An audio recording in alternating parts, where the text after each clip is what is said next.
The first step is to understand and diagnose your problem. So I had quite a bit of clicking and grinding, especially when I turned left and accelerated at low speeds, 15, 20 miles an hour. I also had this goop on my driveway that I thought was paint. It's very thick and viscous, but it ended up being grease from the CV axle. And it is when I accelerate. If I just turn, it doesn't do anything. So accelerating, you can hear it, 20 miles an hour.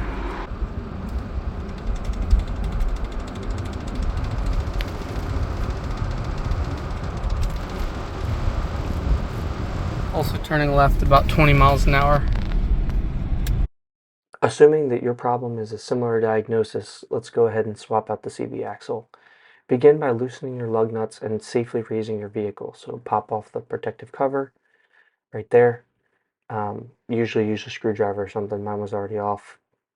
Loosen each of the lug nuts. It's a 17 millimeter bolt. Once you've broken the lug nuts free, go ahead and raise the vehicle safely. It is a pinch weld, so you will need blocks or some type of adapter if you're using the floor jack, and then ultimately remove the tire the rest of the way. It is a good idea to spray some PB Blaster or the similar in that middle area where that bolt is that you'll be removing in a little bit. Let it sit for a couple minutes. The next step is to remove this plastic shield that kind of prevents access to the CV axle.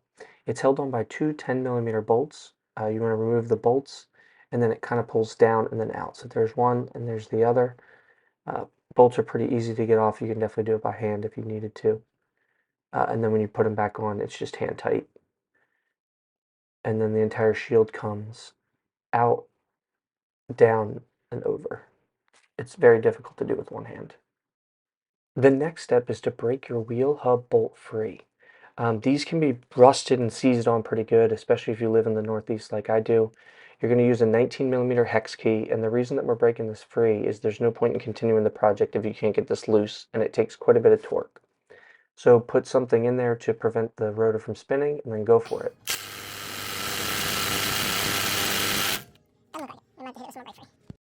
I left this failure in the video so that everyone can kind of understand that you need quite a bit of torque here to get this loose. My impact did not work, or it might have loosened it, but ultimately I had to use more PB Blaster, a breaker bar. It's an 18-inch breaker bar, and I'm 170 pounds. So we're looking in the 200 plus range of foot-pounds needed to remove this bolt. Unfortunately, if you're replacing the passenger side CV axle, your day just got a little harder. The passenger side axle has a heat shield that's held on by three 6 millimeter bolts, and it's kind of a pain in the butt.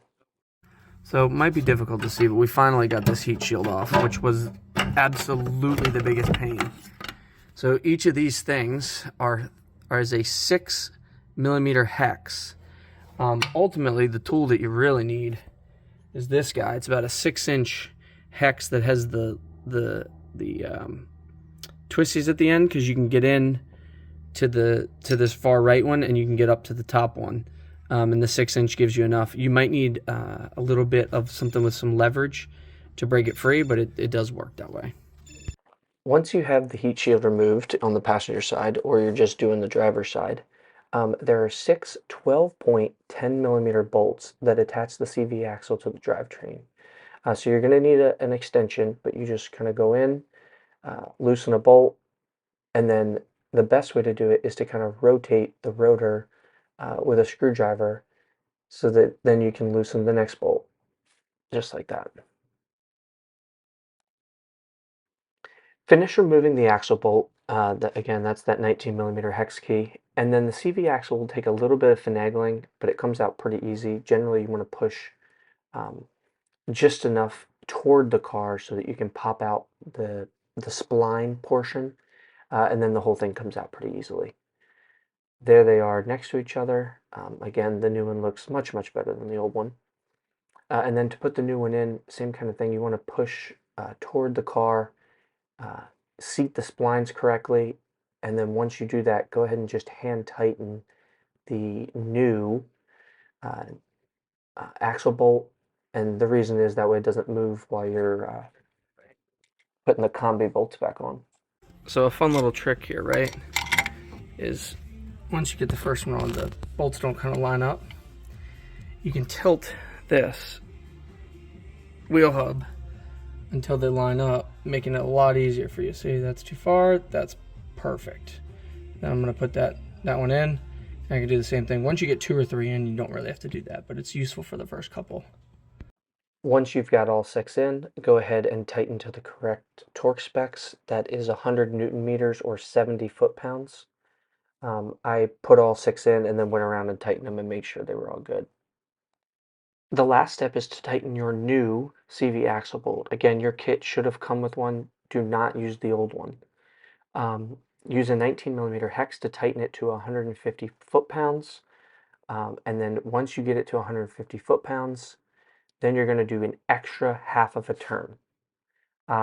Just based on my torque wrench, it definitely went over 200 foot-pounds.